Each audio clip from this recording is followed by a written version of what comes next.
Você se lembra de quando as férias escolares pareciam durar uma vida inteira? Um mês parecia enorme. Uma tarde podia conter uma aventura completa. O período entre um aniversário e outro parecia quase impossível de atravessar. Mas em algum momento, isso começou a mudar. As semanas ficaram menores. Os meses começaram a desaparecer. O ano começou em janeiro e, de repente, alguém já estava perguntando o que você faria no Natal. A sensação é tão comum que parece existir uma regra secreta. Quanto mais velho você fica, mais rápido o tempo passa. Mas os relógios não aceleraram. O planeta não começou a girar mais depressa. Um minuto ainda possui 60 segundos. Então, o que está mudando? O tempo? Ou a forma como o cérebro constrói a experiência do tempo? Antes de continuar, se inscreve no canal e ativa as notificações, porque aqui a gente pega sensações que parecem apenas psicológicas e revela os mecanismos de atenção, memória e percepção escondidos por trás delas.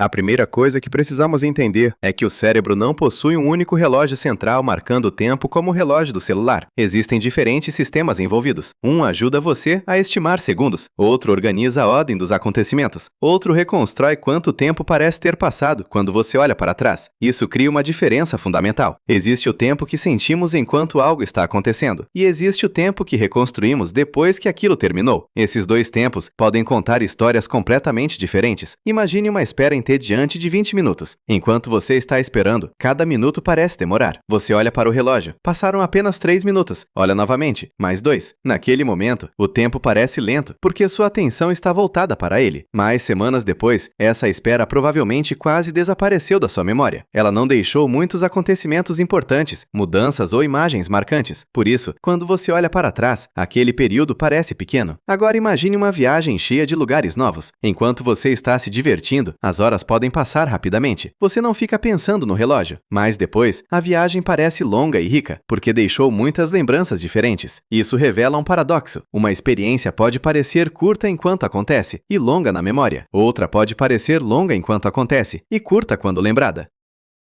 E quando alguém diz que os anos estão passando mais rápido, normalmente não está cronometrando o presente, está olhando para trás, está comparando blocos inteiros da vida. Como já estamos no meio do ano? Como essa criança já cresceu? Como faz 5 anos que isso aconteceu? É uma avaliação feita pela memória, e a memória não grava cada segundo. Ela seleciona, comprime, agrupa, descarta repetições. Imagine que seu cérebro precise registrar todos os dias da sua vida com o mesmo nível de detalhe. Cada caminho repetido, cada refeição parecida, cada banho, cada vez que você abriu uma porta, cada minuto olhando para uma tela. Seria uma quantidade absurda de informação inútil. Por isso, o cérebro procura mudanças. Ele registra melhor aquilo que é inesperado, emocional, importante ou diferente. O primeiro dia em uma escola nova, uma viagem, uma mudança de cidade, uma conquista, uma conversa que transformou alguma coisa. Esses eventos criam divisões na memória. Eles se tornam marcos. Já os dias muito parecidos tendem a ser agrupados. Você não guarda 50 lembranças totalmente separadas das 50 vezes que fez o mesmo trajeto. O cérebro pode transformar tudo isso em uma categoria, o caminho para o trabalho. Esse processo é extremamente eficiente, mas ele cobra um preço subjetivo. Quando meses inteiros possuem poucas diferenças, eles deixam poucos marcos. E quando você tenta reconstruí-los, encontra pouco conteúdo. A conclusão emocional é imediata. Passou muito rápido. É como armazenar vídeos em um computador. Uma gravação cheia de movimento, mudanças e detalhes exige mais informação. Uma gravação mostrando uma parede quase imóvel pode ser comprimida muito mais. O cérebro faz algo parecido, embora não funcione literalmente como um arquivo de vídeo.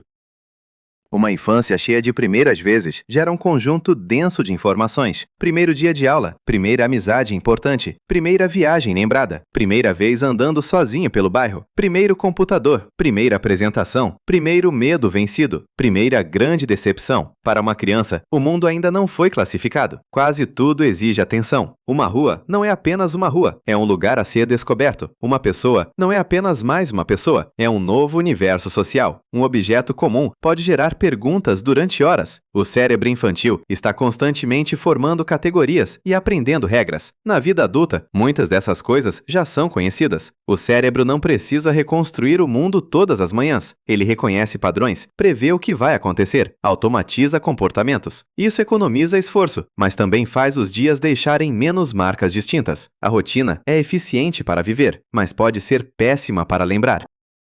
Agora entra a chamada teoria proporcional. Quando você tem 10 anos, um ano representa 1/10 de toda a sua vida. Quando tem 50, representa apenas 1/50. O mesmo período ocupa uma parte cada vez menor da história que você já viveu. É como adicionar uma página a um livro. Se o livro tem 10 páginas, uma página nova aumenta bastante seu tamanho. Se tem 500, uma página a mais quase não altera a sensação do volume total. Essa ideia não explica tudo, mas ajuda a entender por que um ano pode parecer gigantesco para uma criança e muito menor para um adulto. A proporção muda a comparação, a memória muda o conteúdo e a atenção muda a experiência presente. Esses mecanismos trabalham juntos. Agora chegamos ao cérebro físico. Com o envelhecimento, algumas formas de processamento cognitivo podem ficar mais lentas, mas isso não significa que o cérebro de uma criança grave centenas de imagens por segundo e o cérebro adulto funcione como uma câmera com defeito. Essa ideia de que perdemos quadros mentais por segundo é uma metáfora interessante, mas simplifica demais. O cérebro não é uma câmera. É mais correto imaginá-lo como um editor. Ele decide onde começa uma cena, onde termina, o que merece permanecer, o que pode ser cortado, o que pode ser resumido em uma única frase.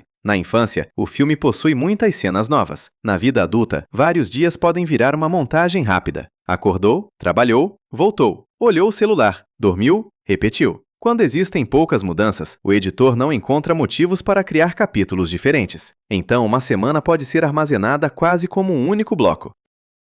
É aqui que a ideia de entropia pode entrar como comparação. Na física, entropia é um conceito específico e não prova que o tempo psicológico acelera. Mas podemos usar a teoria da informação para imaginar uma experiência com pouco contraste. Quando todos os dias se parecem, torna-se difícil distinguir um do outro. As fronteiras se dissolvem. Os acontecimentos ficam menos identificáveis. A lembrança se torna uma massa comprimida. Não porque havia pouca vida acontecendo, mas porque havia pouca diferença entre suas partes. A novidade faz o contrário. Ela cria contraste. Existe um fenômeno chamado efeito do estímulo diferente. Quando algo inesperado aparece dentro de uma sequência repetitiva, pode parecer durar mais que os outros elementos, mesmo quando sua duração real é igual. Imagine uma sequência: círculo, círculo, círculo, círculo, triângulo. O triângulo parece ocupar mais espaço mental, não porque ficou mais tempo na tela, mas porque rompeu a previsão. É como se o cérebro dissesse: isso é diferente, preste atenção. A vida adulta pode perder parte desse efeito quando tudo é previsto. Mesmos horários, mesmos lugares, mesmas conversas, mesmos aplicativos, mesmos tipos de conteúdo, mesmas preocupações. O cérebro fica muito bom em antecipar o mundo, e quanto melhor ele antecipa, menos precisa registrar.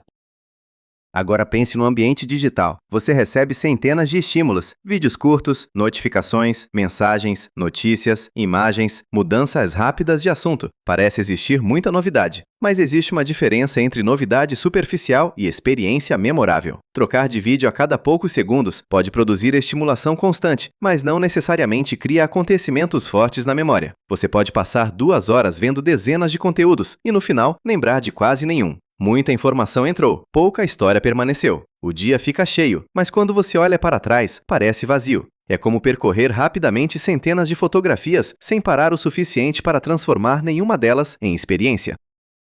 Então, o que podemos fazer? É possível desacelerar subjetivamente a vida? Não podemos reduzir a velocidade dos relógios, nem impedir que o calendário avance, mas podemos alterar a quantidade de marcos que o cérebro encontra. A primeira estratégia é introduzir novidade real. Não precisa ser uma viagem para outro país. Pode ser aprender uma habilidade, mudar um trajeto, cozinhar algo desconhecido, visitar um lugar diferente, conversar com alguém fora do círculo habitual, ler sobre um tema que você sempre ignorou. A novidade real exige participação. Ela não apenas passa diante dos olhos, ela obriga o cérebro a atualizar sua visão do mundo. A segunda estratégia é criar capítulos. Um projeto de 4 semanas, uma atividade diferente em cada sábado, um registro mensal, uma fotografia intencional por dia. Quando você cria divisões, o período ganha estrutura. Em vez de aquele ano em que tudo foi igual, você começa a ter o mês em que aprendi isso, a semana em que visitei aquele lugar, o período em que construí aquele projeto. A terceira estratégia é revisar. Escrever algumas linhas no final da semana, rever fotografias, listar acontecimentos importantes, conversar sobre o que aconteceu. Quando você recupera lembranças, torna acessíveis acontecimentos que poderiam desaparecer na compressão da rotina. A quarta estratégia é prestar atenção deliberadamente. Não significa observar obsessivamente cada segundo. Significa estar presente o bastante para que o cérebro perceba que aquele momento não é apenas mais uma repetição. Quando você presta atenção, cria mais detalhes. Quando cria mais detalhes, produz mais pontos de recuperação. E quando produz mais pontos de recuperação, o período pode parecer mais rico quando lembrado.